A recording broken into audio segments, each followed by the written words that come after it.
100,000 people on our website overnight, 3.2 million views within 6 weeks, and 350,000 users within 6 weeks, purely using personal branding and PR. So that's how I got into the PR game, by actually creating real growth for my own company. This isn't just going to help business owners, but it will help your love life. What does it really take to build a powerful personal brand? Get world-class PR and turn personal pain into public impact. Today's guest is Sabrina Stocker, a public relations expert, personal branding strategist, and a media powerhouse who's helped entrepreneurs and brands stand out in all the right ways. I got bullied in school because I was too clever. Being on TV, on The Apprentice, in front of millions of people, 30 to 50 people every single day stopped me. You didn't win it, did you? No, I'm so glad that I didn't win. Now, one of the hardest lessons, that I'm unimportant. But from that humility came power, presence, and purpose. Let's do this. I was so scared. I got told that there's a 75% chance that I was going to go blind for the rest of my life. I wanted to end my life, and I nearly did. Anything can happen to you, and you're the only person who can change the way that you react to it.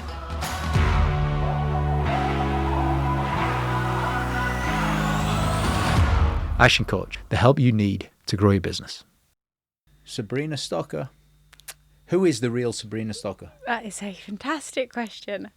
I'd like to think bubbly, fun, excitable, but as I've gotten older, that intelligence that I used to hide wants to come out more and more, and the geeky side of me wants to come out more and more. So maybe we'll explore that today. Why did you hide it?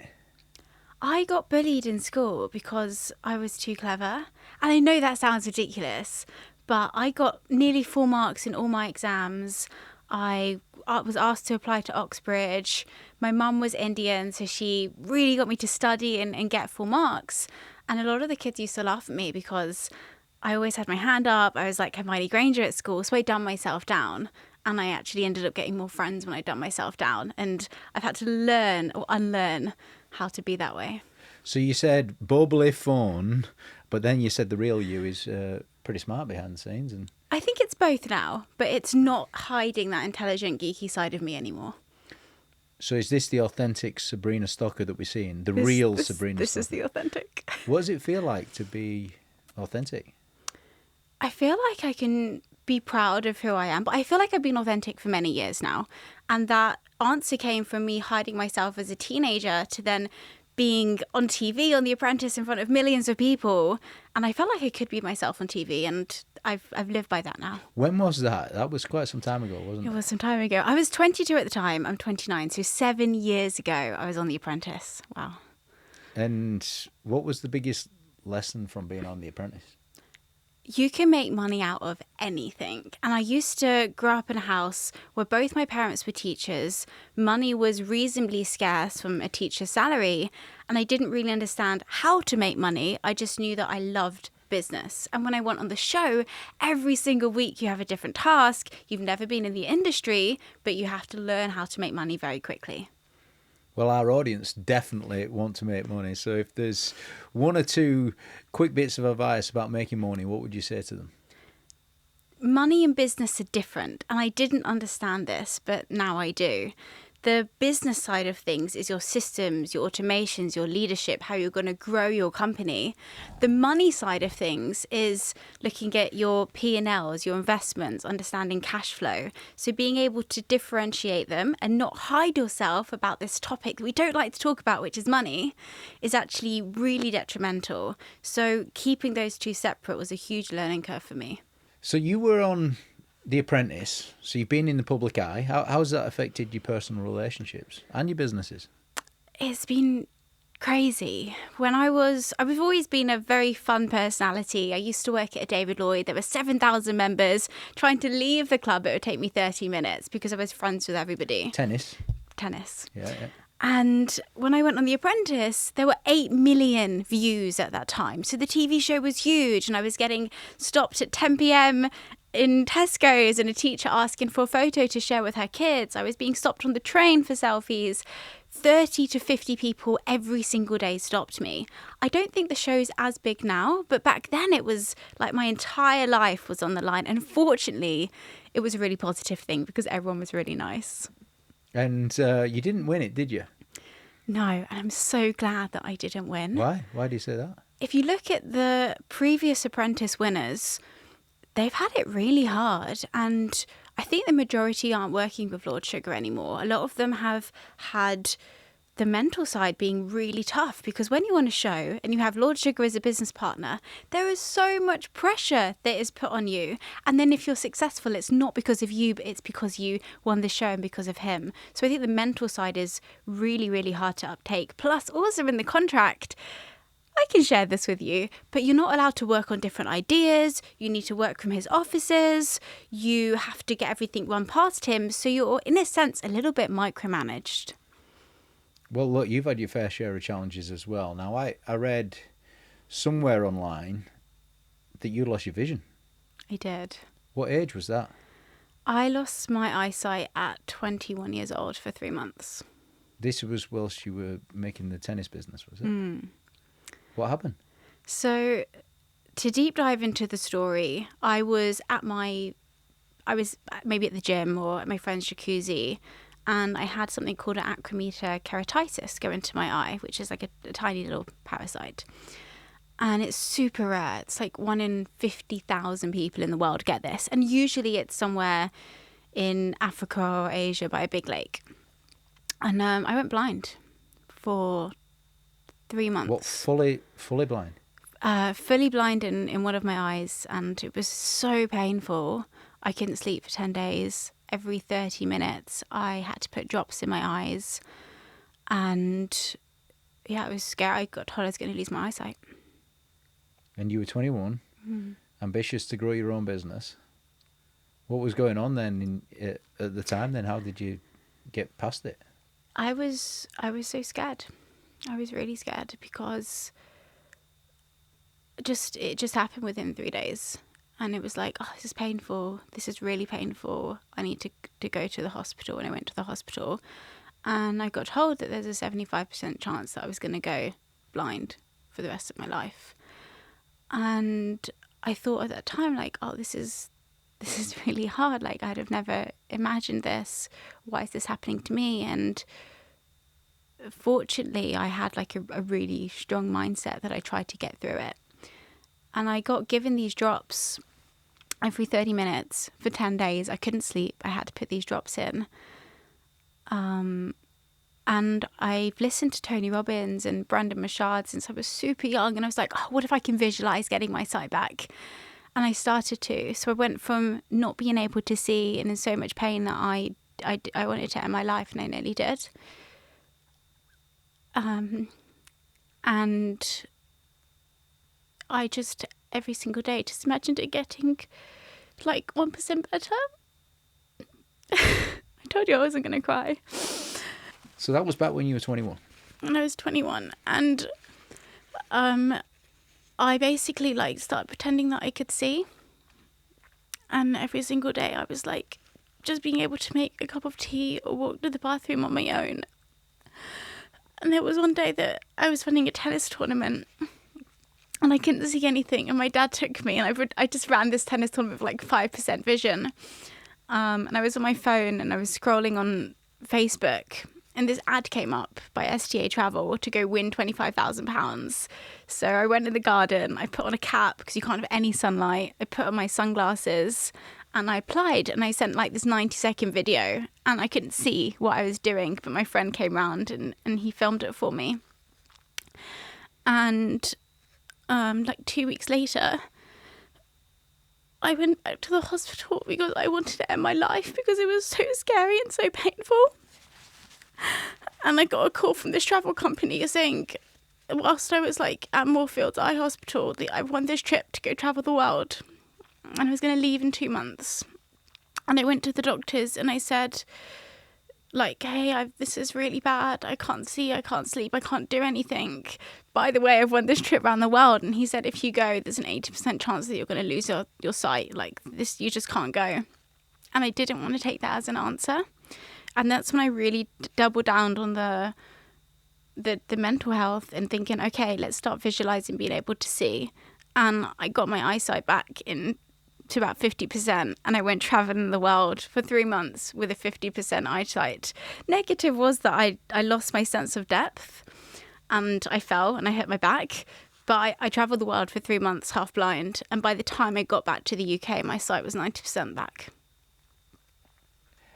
Tony Robbins, you said you've been listening to Tony Robbins, Brendan Burchard, and you've been visualising having it fully back? Having it fully back, I visualised every single day it getting 2% better, 5% better, all the way into 100%. And now I haven't got any scars left back on my eye, and the doctors say it was a miracle. Yeah, look, and clearly you're upset by it. I mean, I didn't realise it was going to bring so much out that. But has it made you stronger? Has it taught you anything about life? It's really annoying, when everyone has these like amazing stories of trials and tribulations that they've been through. They say, oh, I'm so glad that I went through this because I learned all these lessons. I'm not. It was really hard, and it was like one of the most painful things you can experience. And if I could choose not to experience that, I wouldn't. But have I learned anything? Yes, and that is the power of what your mind can do. And no matter what the doctors say, no matter what the experts say, you can change what your reality is if you just change your perception and your mindset. What age did you start listening to Tony Robbins? 14. 14? Mm. What, on like Audible or on YouTube or on CDs or something? On YouTube, I was just so focused on being super productive, and I wanted to live my best life, and I wanted to get the best grades.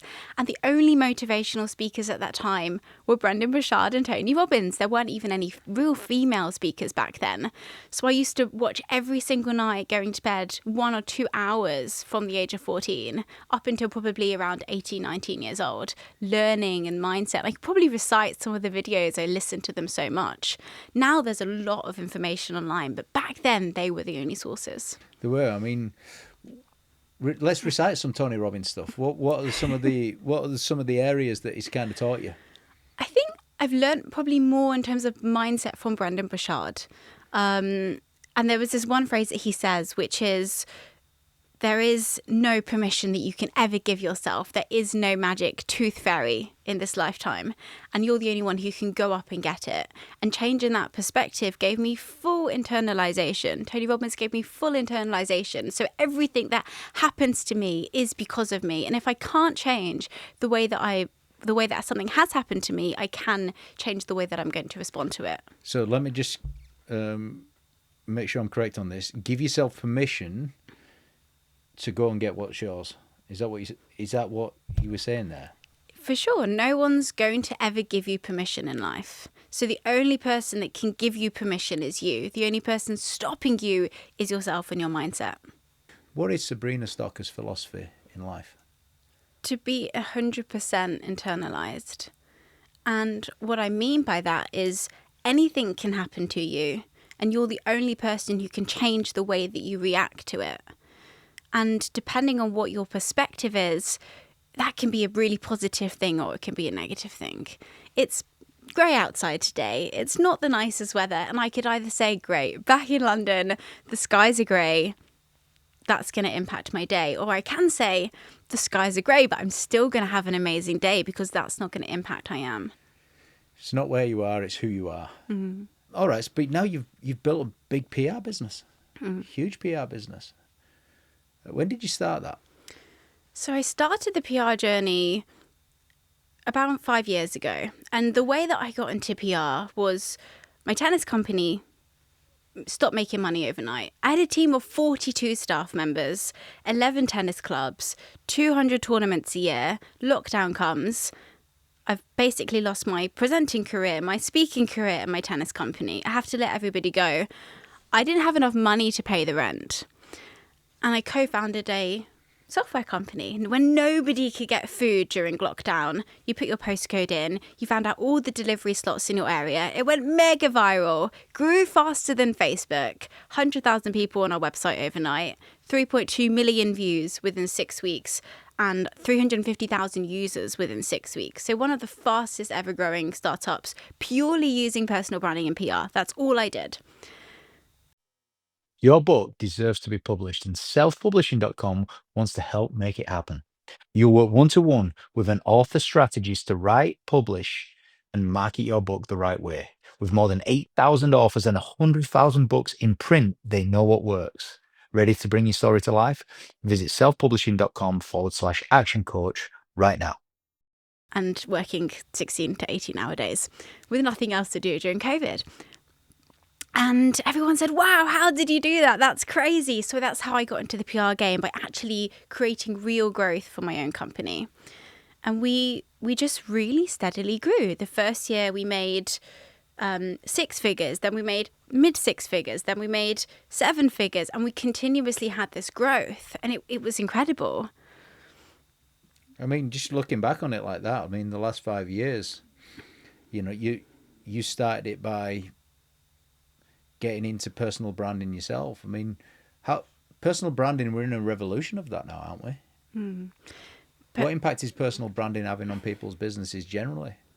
I think anyone who doesn't have a personal brand is going to be left behind, because personal brand isn't just about posting on social media. It's about what somebody says about you when you're not in the room, and being able to understand that and build that into your team, build that into your business, or even your employees having their own personal brand. It's so impactful because it's all about your reputation. And maybe we're going to, well, we did work together, but you're going to work with somebody because you like them and you appreciate their team. And what is that first point of contact that somebody has with the outside world? That's their perception of your business. So now we don't really so much care about brands. We definitely more care about the people behind the brands. Yeah, it must have been maybe a couple of years ago, that might not be quite that long, that Stephen Bartlett actually came out and said that about all of his team. You've all got to have your own personal brand. You've all got to be putting out content for yourself type thing. He forced that on the team almost, and just his voice saying that kind of permeates across business communities in the UK as well. Yet lots of people haven't done it with other employees in their business. I think there's a scared factor. If you're scared that your team are going to lose you, there's a huge rise in solopreneurs, digital agencies, people wanting to go out on their own. And you're going to lose your best talent if you have motivated, talented team, if they don't feel like they're part of something bigger. My team are incredible. Every single one of them could go out and start their own business. But the reason why they're part of my business and part of our business is because they believe in the bigger mission, and we can achieve more together than we can achieve individually. Important in having a massive vision then, really, at the start. It holds people together, that does. And what you did say in all of that, if you don't let people build their own brand, they'll probably go off and do their own anyway. And bringing them together with your vision, is that where businesses get it wrong? They don't bring them in, get them on board to their own vision. I think now, because starting a business is so easy, it's easy to make money now because there's so much information online. You can go to YouTube and watch 1,000 videos about how to make money online. Without keeping that ethos, that purpose, that mission together, what's going to stop your team members going to do something STEM? They're not going to get a paycheck. They're going to have a passion, a purpose, and a reason to wake up. So when they feel empowered to build their own personal brand and be part of something and be proud of that, that's going to increase the attention and retention of their 18 players. You've made me think of well-being, actually. When you said purpose, passion, a reason to wake up and come and do work for you. Well-being it's a new word in the business landscape. It's here to stay. Sustainability is here to stay. Well-being's here to stay. You've got to pay attention to this sort of thing. I mean, where should our listeners focus first on employee well-being? I love exploring the topic specifically around women here. Just being one myself and having, a mainly female team. And this isn't just for business owners, this is also for your employees. But when you're looking at how women and men are different within the workplace, we currently treat them the same. There's a 5-day week, there's a 2-day weekend. Men have stable hormones every single day. Yeah. They reset every 24 hours. Women's hormones reset every 28 hours. Every 28 days. be worrying if it's 28 hours. So how can we bring the understanding of science into the workplace to increase productivity and increase employee retention? And one thing we started doing at our company is changing the way that our team members work based on their menstrual cycle. Now, without getting too much into detail, but quite into detail, I have an Excel spreadsheet and it tracks my month depending on where I am in my cycle. And depending where I am, that's going to change the amount of different tasks that I'm going to do throughout my month. I have this theory that a man works 5 days and 2 days off, but what if a woman worked 20 days on and 10 days off? Interesting. Look, you've got in my head about this, actually, because there's an awareness piece here, actually, for male employees or male managers or male leaders. They're being aware of this aspect. It's maybe a bit of a taboo subject more than anything. What's some of your advice to any of the male leaders, managers listening to be more aware about the female employees? This isn't just going to help business owners, but it will help your love life. So for also your girlfriends and your wives, this will be interesting. But a woman's cycle changes, which also means that her productivity changes throughout the cycle. So day one of the cycle is your first day. It's the first day that a lady bleeds. And for those 5 days, maybe her energy will be slightly lower. So those are the days that she may want to reduce how much she's working. But then on other days, so for example, day 5 to 13, she's going to have more excitement, more energy, more creativity. So those are the days that maybe she's going to focus more on project work. Then she has her ovulation phase between, say, it changes per woman, but say between days 13 and 16. That's when she's going to be amazing on stage, giving presentations, speaking. She's going to have that huge visibility aspect. And then the other side is, as she goes into a luteal stage, more deep work, more creative thinking. If you give her the understanding, hey, I'd love you to learn about your hormones. I'd love you to look into how you're going to change them throughout the month. And then I'd like you to be in charge of what you're doing in terms of your work schedule and change that and see what happens after 3 to 6 months. They've now got the self-autonomy that they're going to do it themselves. They're going to take the responsibility to do it themselves. And they're going to see how they can work more. And it's not just current productivity, but it's also creating more sustainable workplaces. I think the take-home message here is definitely first protocol, know yourself. You know, there's for any of the females listening, I dare say it's really resonated on many levels with them, what you've just shared. Know yourself. Second point, start planning. Have a think about how you're going to get the best out of yourself over the course of a month. And probably third point for the male listeners, be aware. Maybe it's an awareness piece, isn't it, for the male listeners? You don't need to know all the ins and outs of a lady. And a man will never understand a lady. We all know this. Will it not? You know the famous book, which sold millions of copies, which is Everything a Man Knows About a Woman, and you open inside and they're blank pages. This is a great gift.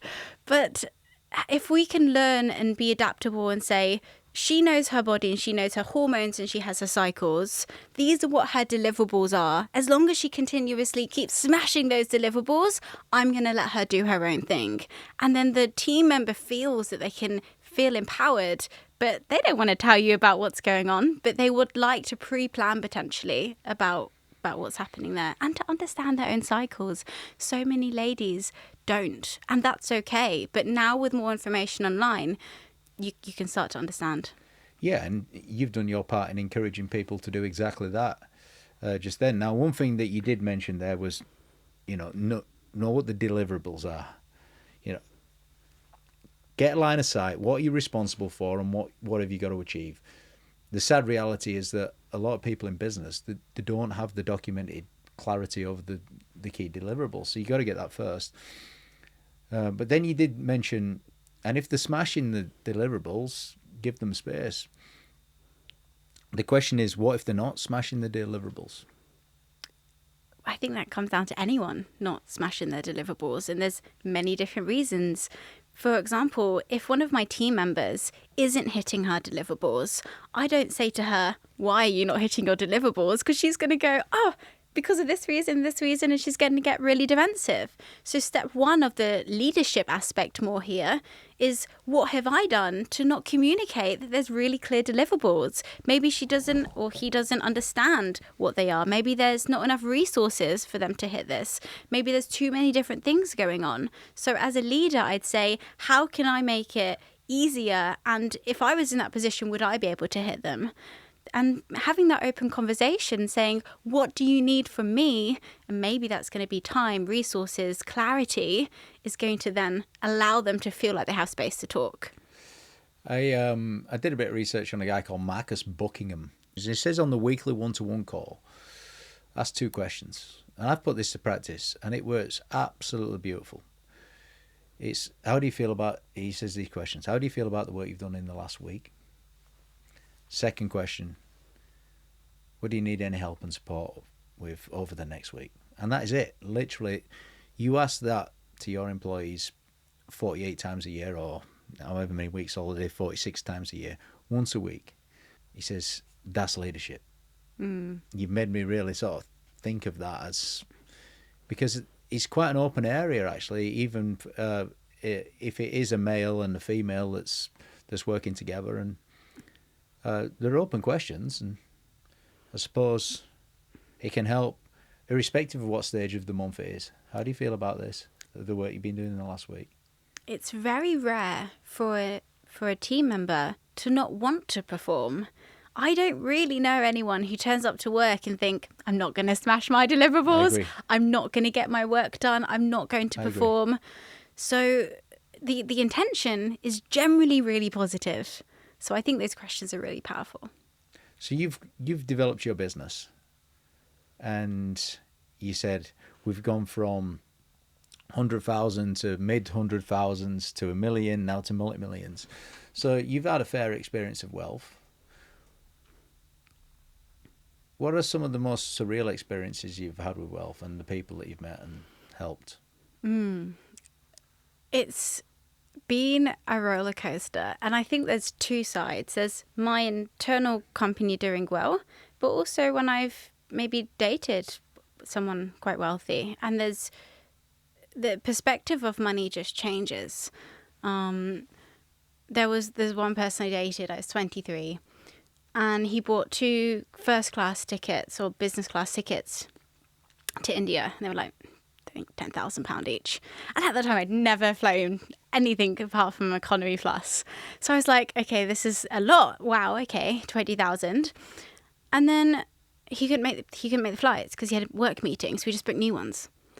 And I was like, okay, well, there's so much. And we had a conversation on the plane, and he said, I would never book these flights unless I'd made more money between today and getting on these planes, and to never invest into anything when you're not making that amount of money. And I think I want to reiterate this point because there's so much fluff on social media. People sharing designer bags, big cars, fancy apartments. To me, that's the money of wealth. And the more, when I hit £1 million, I was like, oh, thought I'd be amazed. Thought I'd be like, okay, great, we're going to all go on a huge holiday. I'm going to go buy myself a Birkin. And I just thought, okay, great, how do we make the next million? I wasn't fixated on the number or the materialism. And to me now, wealth has changed. It's not about how much money you make. It's about how much time do you have? How is your health? Because yes, money can give you more opportunities and make life easier, but the most valuable thing is time. And I've had, was in this apartment. It's $15,000 a night for this apartment. I stayed in this beautiful hotel in Switzerland, $2,000 a night. I had this apartment in Spain, $15,000 a month for this apartment, and there were still building works going on the stairs. And I was like, the same problems are there when you have all of this compared to if I'm staying, when I was living in a shoe room at £400 a month, which I thought was really expensive at the time. So the problems always stay the same. The question is your time and your health. Otherwise, you have nothing. Yeah, that's where wealth and health go together, don't they? You can't be wealthy if you're not healthy. What you've made me really sort of think about there is your relationship with money, your relationship with wealth. And it is there to give you a better life. And like the gentleman that you're referring to that bought the first class tickets, what did he say? He said, it's because I've earned the money, it's all right to go and buy that rather than spending money that you don't have. And you're not... Life is easier when you have money. You have easier choice. So, for example, you can do the little rich things, which is maybe getting a taxi to the airport instead of getting the train. It means you don't have to look at the price of food when you're going to Waitrose and seeing what that is. You can hop into a taxi instead of jumping on the bus. Life does get easier because you have more choice, but other things come with... But it's not going to make you happier necessarily. I was in a horrendous relationship and I was making more money than ever, and I was deeply unsatisfied and happy and crying going to bed every single night. Having money does not mean that you're going to be happy. It is the relationships around you. Yeah, happiness is all about relationships. And so money does not buy happiness. It's true, yeah? It certainly is. Dale Carnegie says it better than anybody. You want to be happy? Develop real, meaningful, lasting, strong relationships with the people that matter the most in your life. And you learnt that the hard way, did you? I did. I can't talk too much about it, but I was in a really, really bad place and I was scared. I was so scared about the situation that I was in. Yet my company was making 6 figures a month. And I was like, oh, we just hit X amount. We're doing amazing. I was working 4 or 5 hours a week. So I felt like I cracked on life. And so my finances respected it, but my health was horrendous. My relationship was horrendous. And I wasn't worrying about or not looking after myself in other ways. So I think we can get sometimes really thinking, oh, I'm going to make X amount and I'm going to be happy, but you're not. You've got to understand, at least I say you got to, but this is from my learnings, how to be happy with yourself and be present and be lifelike, because you've got to enjoy the journey, not the destination, because when you get there, it's not all that you think. A person who enjoys walking will always walk further than a person that enjoys the destination. So true. Some person like Tony Robbins or Brendan Burchard, they've said this. They reckon that gratitude is one of the biggest attractors of success in the world. Have you heard that? I haven't, but I can understand where that comes from. And I think it's you could lose everything tomorrow.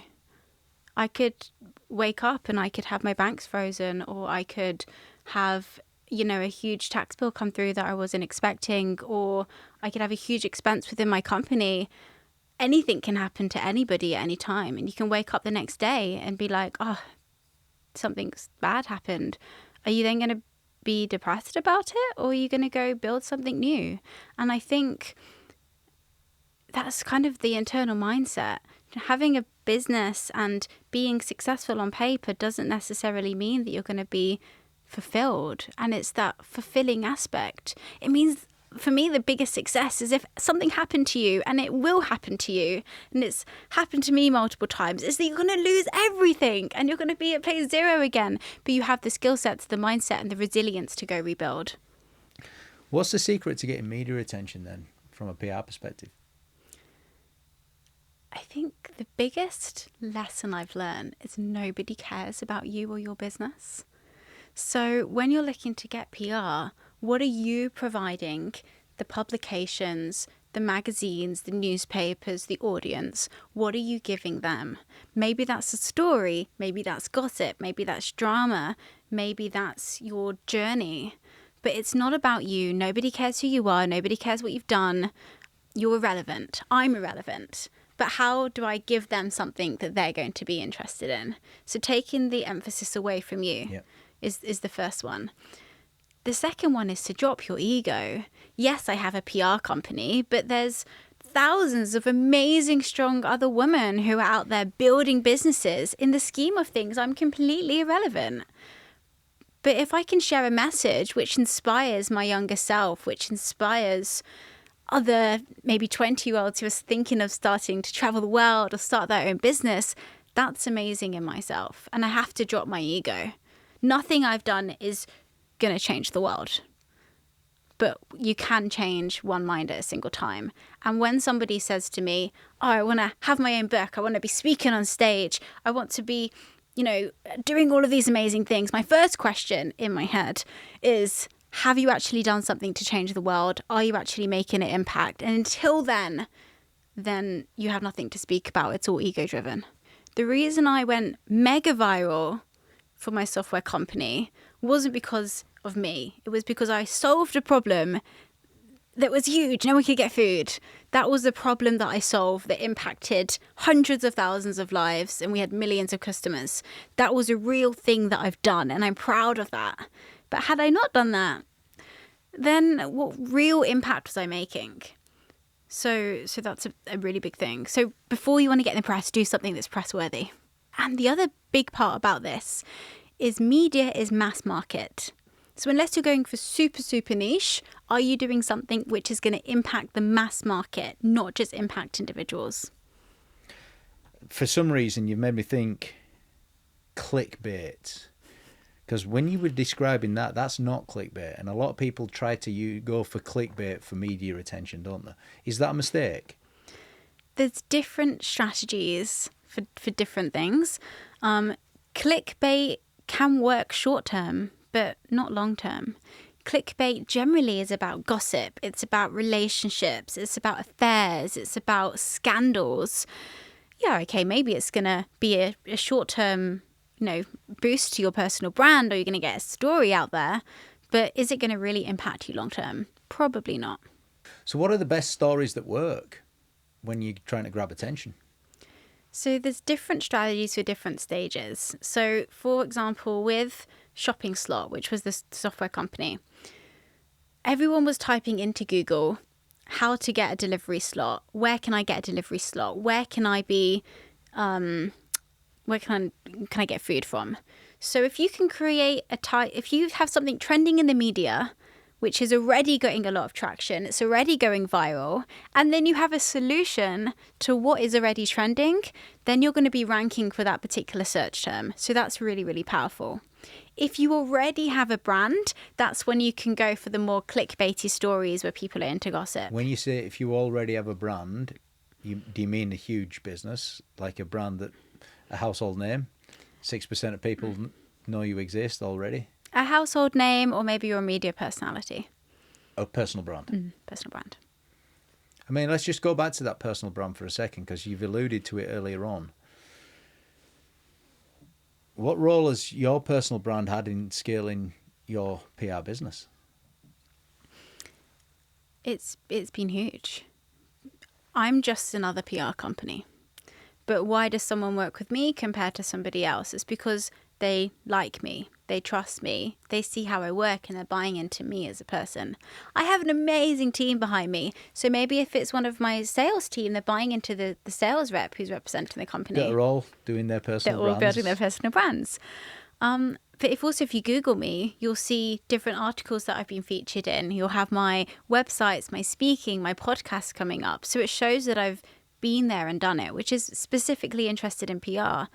But away from just growing this company, if I lost everything, which I have done, I still had my personal brand. I still had my name, which is why the media took me seriously when I was scaling the software company. It's why people bought into me straight away when I was building up the PR company. Yeah, that makes me think of social proof, That's the bit that's branded through marketing, isn't it? It's the social proof. The people going and checking you out online and they're seeing the articles and stuff that you're involved in. You can't get away with not having social proof these days. I think it's an expectation, isn't it? It's an expectation. And I think where people also go wrong, or where I've seen someone go wrong, is that they build up their brand, but they have a lot of also leaking gaps. So for example, if I was going to Google somebody and I go, okay, great, their LinkedIn's going to come up first because LinkedIn generally ranks the highest in search engines. So I'm going to go through to their LinkedIn. Oh, their page isn't really complete. They haven't got a banner. Their website's not attached. It's going to a broken link. I click off because I'm bored because we live in such a fast world. So every single aspect needs to be very meticulously brought into the same funnel so that you're bringing everyone into the same direction. What's been the hardest lesson that you've had to learn? Starting your own business was an exciting time, wasn't it? The good days you had and the bad. You knew you'd have to work hard, but you did it for your future.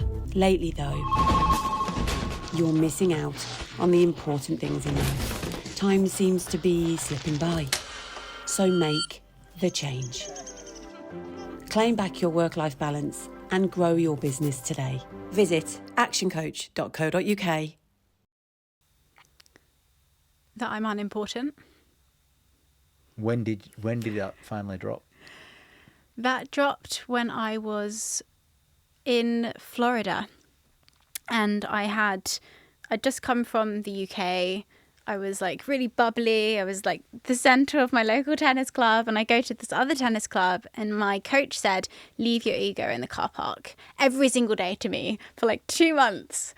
And I realized actually nobody cares about me, but if I can provide value, then that's really important. Yeah, I mean, look, true to form. I mean, you said this earlier on. No one cares. No one cares about you or what you do. They care about how you can help them. Yeah.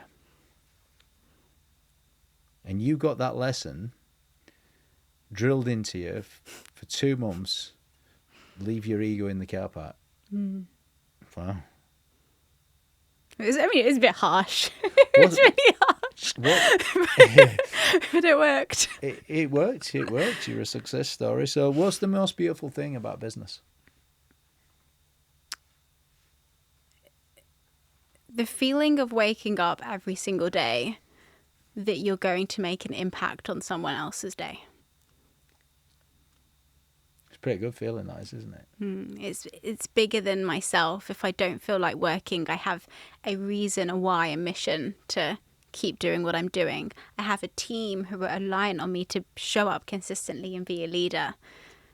If it was just completely about me and myself, when I'm having bad days, I don't know what would be my purpose and my drive to get me out of bed. The feeling that you're making an impact on someone else, even on the bad days, do you actually genuinely feel that? As long as I've aligned my day to feel like I'm building towards my mission, my vision, my purpose, then I do. But before I didn't feel like showing up. How long have you had the purpose? Since I was 14, which is when I started my first business. And What was that business? It was a sweets company, which we won awards for. And the year before me in the Apprentice, the winner had the same idea, which was retro sweets, which was like my 14-year-old business, which I think is everyone's, teenage business. But I wanted to be the woman that I didn't have when I was 14. What's the best gift anyone can give anyone else? Their presence. Who's the hardest people in your life for you to be present with? I want to say something funny here, but it's probably when my granddad starts talking about trains. I zone out a little. I don't know. I'd say if I don't feel like someone's being genuinely authentic, then I don't feel like I'm speaking to someone. And you can tell it in someone's eyes. You can see the rawness, the intrigue, the being presentness. So there's no one particular person, but it's the traits of someone when they show up. Yeah, but it's a really good point you've just made, isn't it? My favourite bit, 2 favourite bits. Right, first of all, let's get down to business first. When you give that framework of kind of 5 things in the sequence, number 1, understand no one cares. Number 2, drop the ego. Number 3, make sure you are solving a problem. Number 4, make a vision about solving that problem. And number 5, change one mind at a time. That's such a tangible framework that people can use. Really love that. And probably my favourite bit though is the appreciation of the monthly energy flow for females. I think that for the female listeners is beautiful. For the male listeners is incredible as well. I'm really, really pleased you shared that. What's been your favourite part? I'd actually say the same, because I haven't seen many females talk about this specifically in a business sense, because it's a very taboo subject. Men don't really want to hear about it. Women have that kind of, they want to hide a little bit. At least I used to, from when it was happening. And it was only until I reached absolute near burnout and I was pushing myself through those really hard days and I didn't get anything else done. And then I'd feel really bad at the end of the day that I didn't get anything done, that I thought there must be more to this. How can I use being a female, being myself, being a woman to my superpower, depending on my body, my hormones and how I flow? I feel like I've also got to acknowledge earlier on what you said, about the time that you were temporarily blind, and obviously you were visibly upset just recalling that, but the importance that visualization played in your recovery, and what you said about Tony Robbins and Brendan Burchard, that mentality helped you get through it. Having a vision, and this is sight. Your eyes are for sight, but your third eye is for insight. The thinking that goes on behind it, the vision that you've got in your mind can get you through tough things. Sabrina Stocker, thank you very much. Thank you, James.